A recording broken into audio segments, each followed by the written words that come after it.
Assalamu alaikum, hormatlı başçılar, Sadır Nurkojevich, Hamşe Kıdırşayevich, Hurmanqul Doktor Aliyevich. Bayaqı mamlakatda көп işler жолго салынып атат.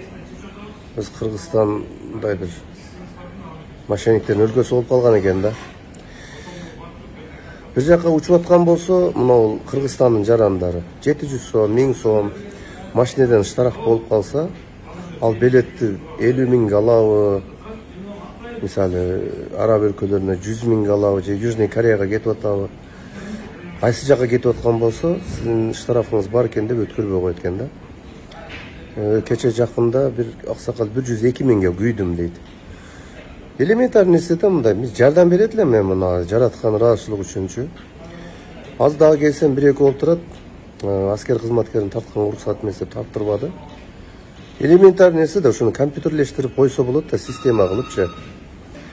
Мисалы үчүн 500 сом штрафы болсо, учпайсың деп туруп, ал билетти 20 миңге алдыбы, 30 миңге алдыбы, мүмкүн болсо кредит алып кетип атабы, Кудай билет да.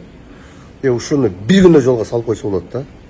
Миңдеген сотрудниктер жүрөт. Bir günde 1 saat жолго салып койсо болот.